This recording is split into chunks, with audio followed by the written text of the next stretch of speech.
Sitting in your room with a cell phone full of songs that God gave you with no idea how to put them down on paper and a basic studio setup in your bedroom, and you're just sitting there ready to give up because you don't have all of the connections and the top industry hits and you don't have a team backing you and you're ready to give up.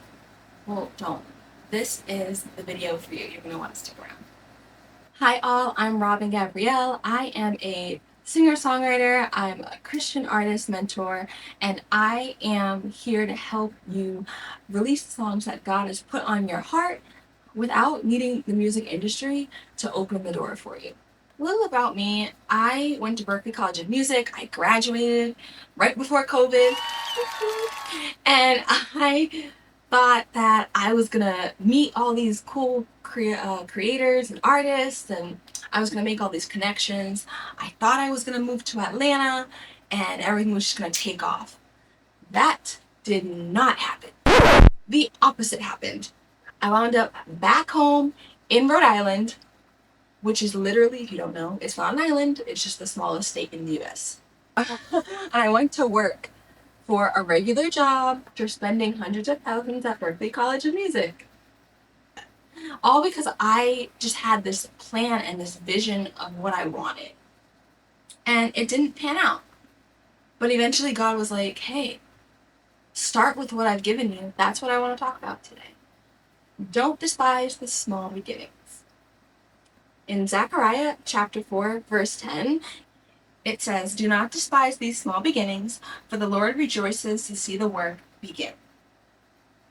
Don't despise the small beginnings. Don't be ashamed. So what are small beginnings? Small beginnings would be starting to learn how to produce your own music. It's not going to be perfect, but starting anyway. Learning how to post on social media. It's going to suck. You're not going to like it. You're going to be so nervous that everybody else is going to see you trying, and you're not going to want to post. Do it anyway, because you have to suck first. Justin Timberlake said that at my graduation. Dare to suck. And I was fearful. Not just fearful of whether or not I could do it, because I always knew deep down I could do it, but I was fearful of people seeing me trying and them having an opinion of me trying. That sounds kind of crazy. Let me say that again. I had a fear of people seeing me actually trying. And I didn't want them to see me trying by starting at the beginning, right? I didn't want them to see my bedroom setup. And it stopped me from learning how to produce music until I turned 28. I'm 29 now. It stopped me from going and networking with other people. It stopped me from even venturing out from my home state. But the thing is the Lord actually got to me and was like, why are you so embarrassed of these small beginnings? I rejoice in them. And I sat in it, and I still sit in it. But I really sat in it that day. And I said, you know what? What is the harm in just trying? Because every single artist that we love starts from zero.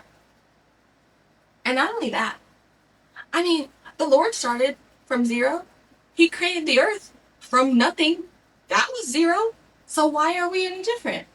I want to say all this to say is starting from zero is not a bad thing. Trying is better than not trying. I'd rather be 95 and say, Lord, I tried. And it didn't work out, but I tried. I did it. I have been sitting on that verse forever. And I feel like a lot of us as artists and as Christian artists, we've been doing the exact same thing. We want to see the big moments, but we don't want to start where we are because we're afraid of what people are going to say. We're afraid of people seeing us try.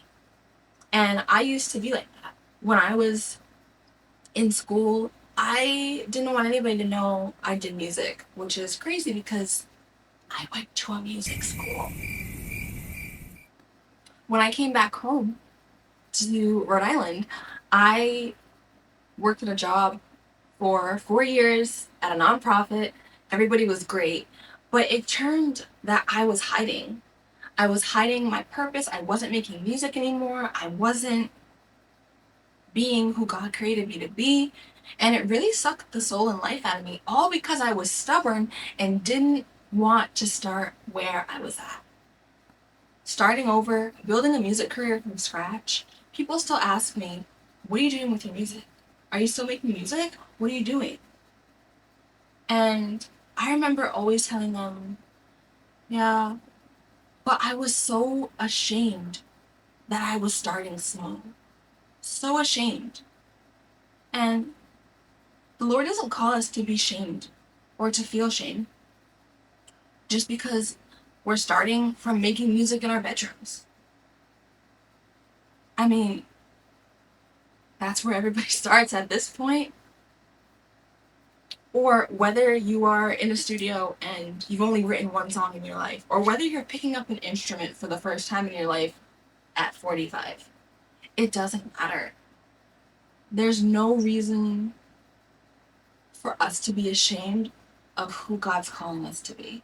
Because if I had started really taking my gifts seriously back when I was in my early 20s and in my teens, I wouldn't be doing it for God's glory. I would have been doing it to glorify myself. And I realized, looking back, that right now at 29, I'm in the perfect spot. So we can't despise where we're starting. We can't be ashamed and embarrassed of small beginnings and of where we're starting. We can't be ashamed and embarrassed of where we're starting. Because when we, 2 years down the line, get to where we are going to be, we're going to look back at these moments and say, oh my goodness gracious, Lord, what have you done? What have you done through me? You can look at yourself and say, tell you, it is so good to have that freedom of knowing that the Lord is proud of you and proud of me for the little things, because it's glorifying Him and we're doing what we were created to do. So go out there and be proud of your stick figure and take a step forward and think to yourself, what is the next small thing I can do to begin walking in my purpose? Then I will catch you all next time. I'm gonna go work on not being super ashamed today. Yeah, we're gonna work on that. You work on that too, friends. And so if this video was super helpful and resonated with you, follow along for more encouragement. I'll be back.